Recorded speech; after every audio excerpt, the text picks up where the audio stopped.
Assalamualaikum warahmatullah. Assalamualaikum warahmatullahi wabarakatuh. Ada satu hadis Nabi, barang siapa yang menanam tanaman, petani, pada hari Rabu, jadi menanam tanaman pada hari Rabu, ketika menaburkan benih yang pertama, menancapkan benih yang pertama, seraya membaca doa. Doanya pendek, Bu. Bapak-bapak diingat, menanam tanaman pada hari Rabu, menancapkan pertama kali dengan membaca Subhanal Waris, Maha Suci Allah yang telah memberikan warisan. Nanti saya ijazahkan doanya, itu doa pertanian ini.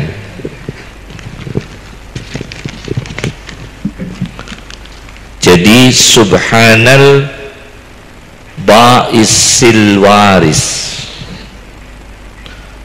Maha Suci Allah yang menumbuhkan tanaman, membangkitkan manusia dari alam kubur, juga menumbuhkan tanaman dari dalam tanah.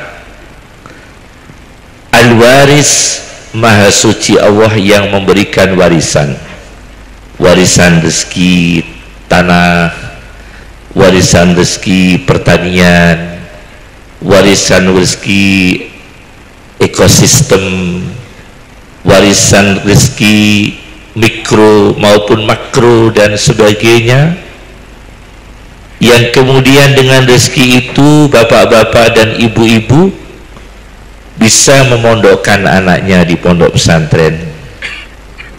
Dengan rezeki itu anak-anak kita bisa ngaji.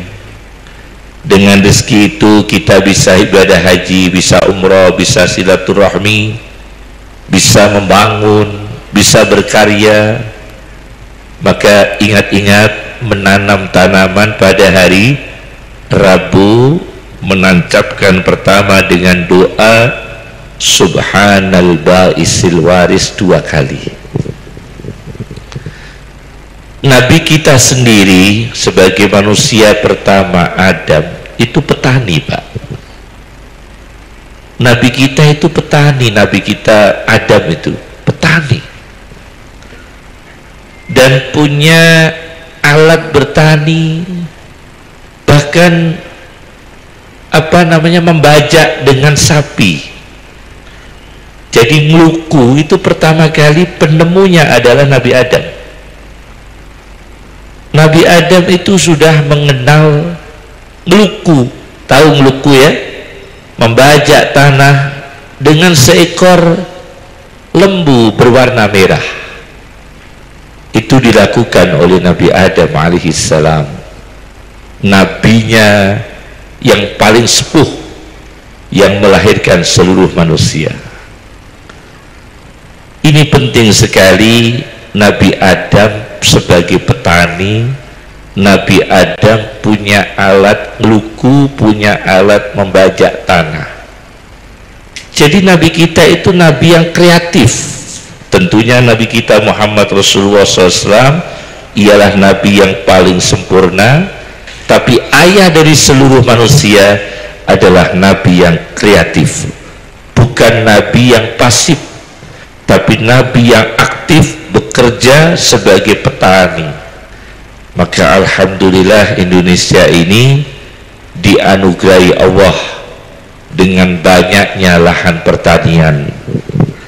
Indonesia ini dianugerahi Allah dengan banyaknya hasil bumi, dan termasuk adalah wilayah kita, daerah kita, desa mana ini, Desa Pacet ya, Desa Pacet. Alhamdulillah kita bersyukur kepada Allah diberikan lahan pertanian mewarisi dari apa yang diwariskan oleh Nabi Adam alaihissalam. Jadi tema kami sekarang ini adalah bagaimana hidup ya, hidup spiritual kemudian religius tetapi kreatif. Pagi ini ya tema kami hidup Nabi Adam itu di dalam Al-Quran itu disebut 25 kali. Berapa kali Nabi Adam dalam Al-Quran? 25 kali. Persis dengan jumlahnya Isa. Isa itu dalam Al-Quran 25 kali. Adam dalam Al-Quran 25 kali. Secara bahasa, secara linguistik bahasa, Adam itu dari kata adim, artinya permukaan bumi. Nawawi dalam bukunya, dalam kamusnya Takhdibul Asma wal Lughah, Adam itu dari kata adim, artinya permukaan bumi.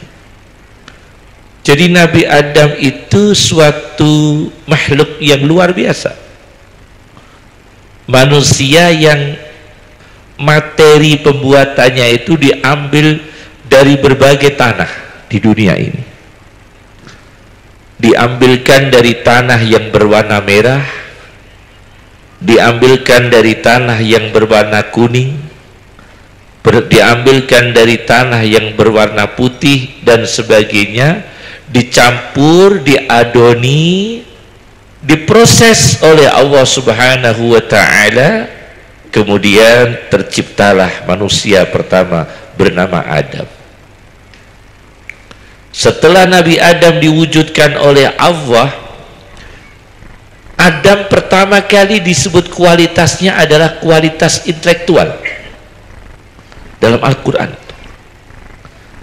25 kali kata Adam itu pertama kali disebut kualitas intelektualnya. Wa 'allama Adamal asma'a kullaha. Dan Allah memberikan ilmu kepada Nabi Adam berbagai nama. Ada nama gelas, ini Adam sudah tahu. Belum ada pabrik gelas yang di Mojokerto waktu itu. Adam sudah tahu ini namanya meja. Belum ada mebel Jepara, belum ada, tapi Adam sudah dimengertikan Allah meja, pacul, pena, buku, kertas, sudah dimengertikan nama. Online dari Allah itu langsung. Ada benda, Adam langsung tahu ini namanya ini, namanya ini, namanya ini. Wa 'allama Adamal asma'a kullaha. Jadi manusia pertama kali diciptakan oleh Allah ialah Adam. Ternyata kualitas pertama disebut oleh Allah ialah berilmu. Bukan berharta, tapi berilmu. Siapapun manusianya yang tanpa ilmu tetap kehormatannya relatif. Jabatan paling lama adalah jabatan berilmu. Jabatan apapun yang tanpa ilmu tetap jabatan yang sifatnya formal sebentar. Orang jadi kepala desa berapa tahun sekarang? Perdanya 6 tahun. Orang jadi bupati 5 tahun. Orang jadi DPR legislatif 5 tahun. Misalnya raja itu pun terbatas. Raja Salman usianya sudah sepuh. Raja Kelantan Malaysia, Kiai Musli, kami pernah besuk beliau sakit di istananya di Kelantan, sudah tidak bisa makan, tidak bisa minum. Beliau udur, seorang raja yang udur. Ada lagi, siapa lagi, menteri kalau sudah pensiun kembali menjadi warga biasa, sebentar semua. Sebentar semua. Yang paling lama adalah ilmunya. Guru besar lama, sampai sepuh masih guru besar. Dia sudah pensiun masih dipanggil prof. Profesor itu sudah pensiun, tetangganya masih panggil prof, karena ilmu. Tapi kalau pejabat tidak bisa, tidak bisa disebut selamanya. Kiai masih disebut karena adalah jalur keilmuan, jalur keilmuan.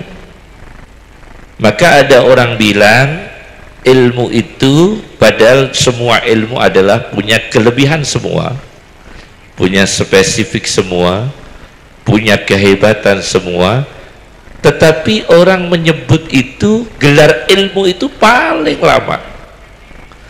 Kehormatan paling awet adalah kehormatan orang berilmu. Semoga anak-anak kita yang mondok di sini diberi ilmu yang barokah. Inilah yang bisa saya sampaikan, semoga bermanfaat dan barokah ya. Cukup dari kami. Assalamualaikum warahmatullahi wabarakatuh.